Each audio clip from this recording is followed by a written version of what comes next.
안녕하세요. 휴고와 AI입니다. 오늘은 프롬프트 엔지니어링 페르소나에 대해서 알아볼 건데요. 첫 시간은 페르소나의 개념과 기본 구조를 만들고 어떻게 발전시켜 나가는지 알아보겠습니다. AI에게 명확한 역할을 입히는 기술. 부재, 알아서, 잘, 딱, 깔끔하게 센스 있게 AI 길들이기. AI 길들이기라는 말이 페르소나를 가장 잘 표현한 글이 아닌가 싶습니다. AI가 대단하다고 해서 사용해 봤는데 어딘가 모르게 뻔하고 만족스럽지 않은 답변을 받아본 경험 다들 있으시죠? 그게 왜 그런지 예시를 한번 보면서 얘기해 보겠습니다. 고등학교 1학년이 수행평가로 기후변화 보고서를 쓴다고 가정을 하겠습니다. AI를 처음 접하게 되면 보통 사용자들이 이렇게 목표지향적으로 질문을 하죠.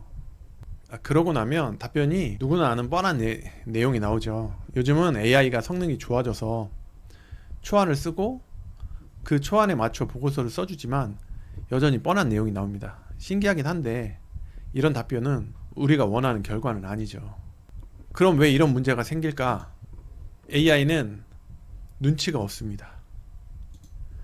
AI는 방대한 지식을 가졌지만 우리가 누구인지, 이걸 왜 물어보는지, 어떤 결과물을 기대하는지 전혀 모릅니다. 즉, 눈치가 없습니다.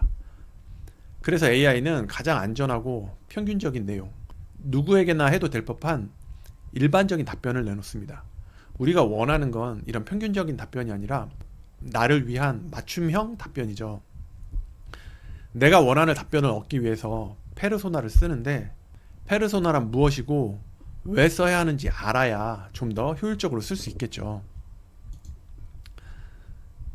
페르소나란 무엇인가? 페르소나는 간단합니다. AI에게 구체적인 정체성과 역할을 부여하는 것입니다. 그냥 수행평가 도와줘가 아니라 당신은 고등학교 과제를 돕는 튜터입니다 라고 역할을 주는 겁니다. 이렇게 역할을 부여받은 AI는 그 역할에 맞는 지식, 말투, 관점으로 생각하고 답변하기 시작합니다. 자, 그러면 페르소나를 왜 써야 할까요? 자, 페르소나는 AI 활용의 선택이 아닌 필수입니다. 왜냐하면 가성비가 좋습니다. 프롬프트 엔지니어링 기법 중 가장 잘 알려져 있고 작성하기가 쉽지만 강력합니다. 페르소나를 통해서 우리는 지금 보시는 이 세 가지를 얻을 수 있습니다. 첫 번째, 결과물의 품질 향상. 내가 원하는 분야의 전문가처럼 답변하게 만들어 답변의 깊이와 정확도를 극적으로 높입니다. 두 번째, 작업 효율성 증가. AI가 헤매지 않고 처음부터 나의 의도에 맞는 답변을 하도록 유도하여 불필요한 추가 질문과 수정 시간을 줄여줍니다. AI는 주제에서 벗어나면 그 부분까지 대화 안에 포함이 되게 되는데 이렇게 되면 맥락을 유지하기가 어려워지겠죠. 자, 세 번째, 예측 가능성 확보. AI가 특정 역할의 일관된 톤과 관점을 유지하게 만들어 질문할 때마다 결과물이 뒤죽박죽이 되는 것을 막아줍니다. 대화나 사용하는 단어의 범위를 효과적으로 줄일 수 있습니다. 그럼 이런 페르소나는 어떻게 써야 하는가? 구조를 한번 살펴보겠습니다. 페르소나의 7가지 핵심 구성 요소입니다.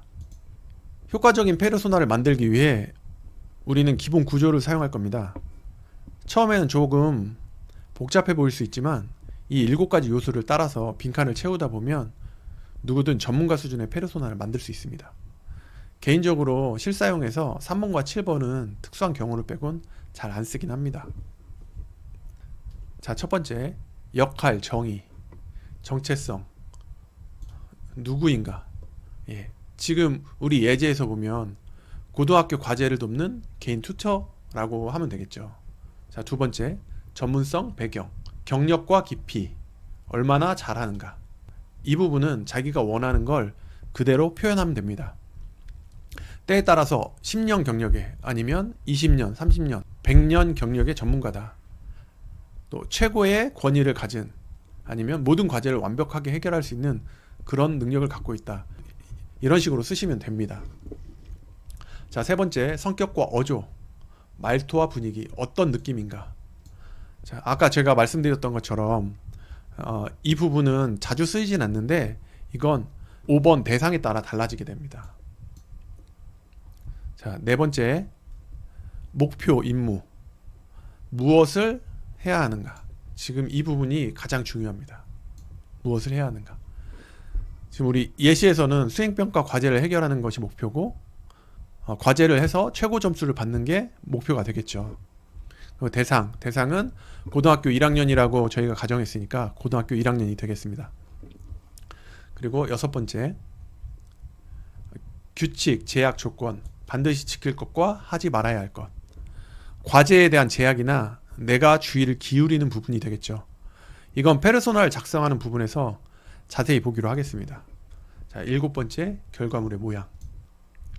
보고서 형식, 서론, 본론, 결론으로 결과를 출력해달라. 내지는 마크다운 활용, 표, 코드, 블로그 형태 등등이 이에 속합니다. 이 부분에서 가장 핵심이 되는 부분은 첫 번째, 역할, 네 번째, 목표, 임무, 6번째, 규칙, 제약 조건입니다. 참고로 페르소나는 어떤 역할이든 부여할 수 있습니다. 사람 전문가 역할이 제일 흔하지만 역사적 인물이 될 수도 있고, 동물, 식물, 사물 또는 상상 속의 무엇이든 될 수 있습니다. 예를 들면 뉴턴의 역할을 해라, 또는 카페의 메뉴판의 관점에서 하루 일과를 일기 형식으로 써라, 이렇게도 쓸 수 있고요. 나비가 되어 세상을 유람하는 기행문을 써라, 2차 세계대전에 참전한 한 병사의 총이 되어 전쟁의 참상을 알려줘라. 예시로 들었던 수행평가 보고서 같은 경우는 이렇게 쓸 수 있겠죠. 마지막 빙하에 앉아있는 북극곰이 되어 기후변화에 따른 북극의 변화를 기록해라. 이렇게 페르소나를 정리해 놓은 게 있는데, 이 사이트에서 한번 페르소나를 어떻게 사용했는지 확인해 보시면 많은 도움이 되실 겁니다. 이 내용은 더보기란에 링크를 해 놓겠습니다. 자, 지금부터 페르소나를 한번 써볼 건데요. 첫 번째로 뼈대 세우기입니다. 처음 우리가 AI에게 입력할 때 사실 아무런 생각이 들지 않습니다. 뭘 해야 할지. 그래서 일단 우리가 알고 있는 기본 정보만 알려주면 됩니다. 자, AI가 뭘 도와줄 수 있을지 모르겠으니까 일단 내가 고등학생이고 기후변화 보고서가 필요하다는 기본 정보만 알려주는 겁니다. 그럼 이렇게 쓸 수 있겠죠. 첫 번째, 역할. 당신은 고등학생 과제 튜터입니다. 그리고 목표. 자, 목표는 우리가 항상 갖고 있으니까 쓰기가 어렵지 않죠. 기후변화의 원인과 해결 방안에 대한 보고서 작성을 돕습니다. 자, 그리고 대상은 내가 고등학교 1학년이니까 고등학교 1학년. 형식은 서론, 본론, 결론, 구조. 자, 그냥 도와줘야해서 누가, 무엇을, 누구를 위해, 어떤 모양으로라는 최소한의 구조를 갖췄습니다. 이것만으로도 AI는 훨씬 체계적인 결과물을 생성하기 시작합니다. 이렇게 작성된 프롬프트를 테스트해보면 각자 느끼는 불편한 점이 있을 겁니다. 이런 부분을 하나하나 고쳐 나가야 합니다. 자, 테스트를 해보면 알겠지만 좋은 글을 쓰기 위해 내가 뭘 시켜야 할지, 어떤 질문을 할지, 그리고 AI 나름 노력한다고 나에게 이것저것 질문을 하는데 대답하는 것도 사실 쉽지 않습니다. 두 번째, 요구사항 추가, 규칙을 더하다. 개요는 나왔지만 여전히 막막하죠. 그래서 내가 뭘 찾아봐야 하지? 내가 계속 질문하는 것도 귀찮고 AI가 날 좀 이끌어주면 좋겠어. 이 부분이 가장 시급한 문제로 생각됩니다. 그냥 AI가 다 해줬으면 좋겠어. 이게 요지입니다. 그래서 규칙을 추가합니다. 반드시 할 일, 앞으로 나를 리드해서 각 단계마다 뭘 해야 할지 먼저 질문하기. 두 번째, 내가 아이디어를 못 내면 구체적인 예시 한두 개를 먼저 보여주기. 이게 무슨 말이냐면 질문도 AI가 나한테 해줬으면 좋겠고, 그리고 그 질문에 대한 대답도 AI가 예시를 보여주면서 어떻게 하는지 보여줬으면 좋겠다는 겁니다. 자, 이렇게 규칙을 추가하면 AI는 수동적인 답변자에서 사용자를 이끄는 능동적인 조력자로 역할이 바뀌게 됩니다. 규칙 항목을 통해 AI의 행동 방식을 구체적으로 제어하기 시작하는 겁니다. 자, 이 규칙을 추가하고 나서 AI를 테스트해보니 AI를 사용하는 게 한결 편해졌어요. 그런데 듣자니 AI는 거짓말을 잘한다는데 이게 가짜 정보면 어떡하지? 라는 걱정이 됩니다. 세 번째, 신뢰도 강화, 전문성과 규칙 심화. 자, 사용자가 이런 생각이 들 겁니다. AI가 주는 정보, 이게 진짜 맞는 내용인가? 보고서의 출처는 꼭 밝혀야 하는데 잘못된 정보 쓰면 큰일이잖아. 팩트체크도 신경 써달라고 해야겠다. 자, 그래서 다음 내용을 추가합니다. 전문성. 당신은 최신 논문과 공신력 있는 기관의 데이터를 분석하는 데 능숙합니다. 이게 무슨 말이냐? 과제를 할 때 논문과 공신력 있는 데이터를 사용하라는 말이죠. 그리고 반드시 할 일에 1번, 2번에 더해서 3번, 4번을 추가합니다.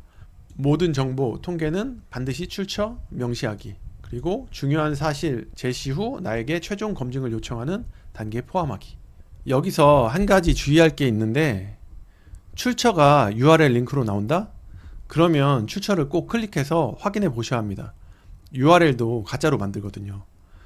그래서 미리 보기가 있는 툴팁으로 출처를 요청하셔야 합니다.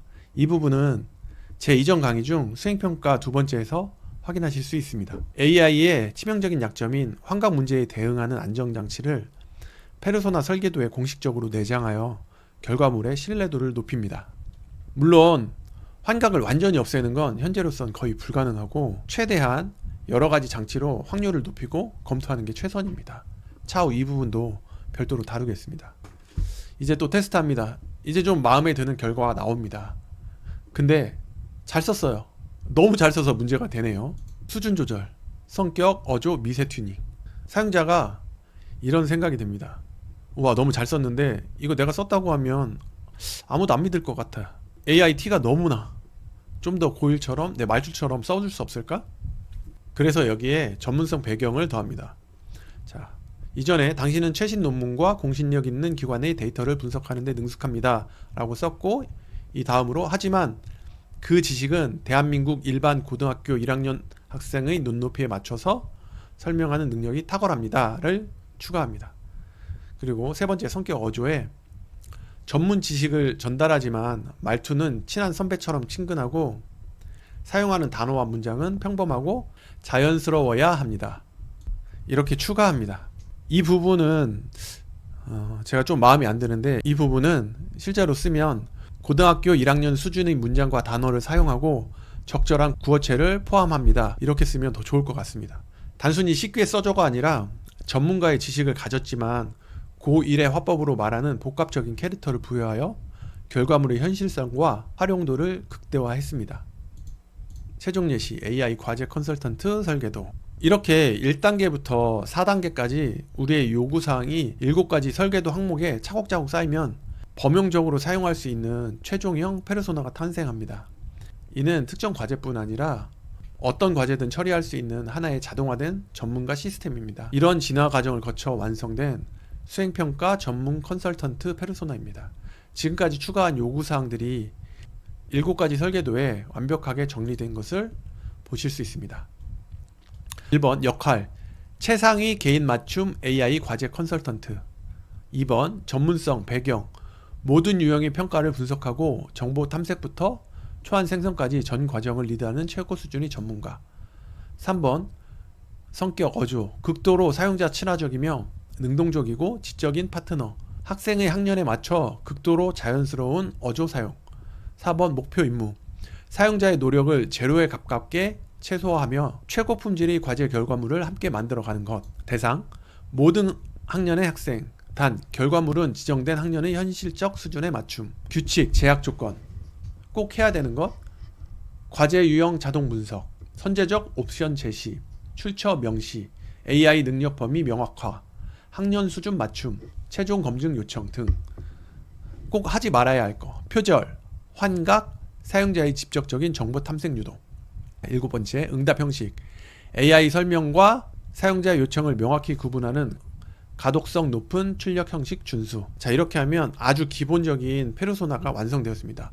자, 기본적인 페르소나가 완성이 됐는데 페르소나의 단계에 따라 결과가 어떻게 나오는지 한번 확인해 보겠습니다.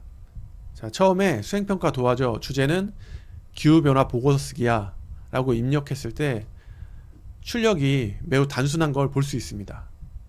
두 번째로 역할을 당신은 고등학교 과제 튜터입니다. 그리고 목표하고 임무를 기후변화의 원인과 해결 방안에 대한 보고서 개요 작성을 돕습니다. 그리고 대상 고등학교 1학년생, 형식 서론 본론 결론 구조 라고 입력했을 때는 처음 입력과 비교했을 때 조금은 더 구조적으로 변한 걸 볼 수 있습니다. 내용은 크게 변하진 않은 것 같습니다. 마지막으로 기본적인 구조를 모두 갖췄을 때 결과가 어떻게 나오는지 한번 보겠습니다. 자, 누가 보기에도 구조적으로나 내용적으로 훨씬 더 충실한 걸 볼 수 있습니다. 과제를 분석하고 제목을 추천합니다. 그리고 서론, 본론, 결론을 나누고 출처를 안내합니다. 그리고 다음에 사용자가 어떤 일을 해야 되는지에 대한 안내도 있지 않습니다. 여기에서 이 개요로 초안을 써줘, 이 부분을 복사해서 넣으면 처음에 입력했던 프롬프트보다 훨씬 더 만족할 만한 결과를 얻을 수 있을 겁니다. 그리고 제가 말씀드린 것처럼 여기에 링크 출처가 있는데 링크를 열어보면 이 링크는 환각으로 볼 수 있습니다. 그래서 링크 출처는 꼭 확인해 봐야 됩니다. 자, 기본적인 뼈대를 세우고 프롬프트를 업그레이드하는 과정을 보여드렸는데 시간 관계상 흐름을 이해하기 쉽게 압축해서 보여드렸습니다. 그렇지만 시스템에 준하는 프롬프트를 작성하기 위해서는 더 많은 테스트와 수정 단계가 필요하다는 걸 꼭 기억하셔야 합니다. 지금까지의 과정을 압축하지 않고 지속적으로 테스트를 거쳐 만든 페르소나를 더보기라는 링크를 통해 확인해 보세요. 이렇게 만든 페르소나를 다시 자신의 목적에 따라 구조를 바꾸거나 아니면 다른 프롬프트 엔지니어링 기법을 사용하여 좀 더 디테일하게 작성하는 것도 가능합니다. 정리하겠습니다. 페르소나는 AI와 함께 나의 요구사항을 담아 성장시키는 설계도와 같습니다. 자, 시작은 단순하게 7가지 구성 요소 중 핵심 몇 가지로 시작을 합니다. 두 번째, 결과를 보며 채워나가세요. AI의 답변을 보며 아쉬운 점을 찾아 설계도에 비어있는 칸을 채워나가시면 됩니다. 세 번째, 나만의 시스템으로 만드세요. 반복되는 요구사항을 정리하여 어떤 상황에서도 쓸 수 있는 강력한 나만의 페르소나를 완성하세요. 자, 이렇게 잘 만든 전문가 페르소나를 한 명만 쓰는 건 아깝겠죠. 다음 파트에서는 페르소나 활용 중 다중 역할을 부여하는 페르소나 앙상블에 대해 알아보겠습니다. 자, 오늘도 수고하셨습니다. 자, 궁금한 점이 있으시면 댓글이나 메일로 문의 주시기 바랍니다. 오늘도 수고하셨습니다. 감사합니다.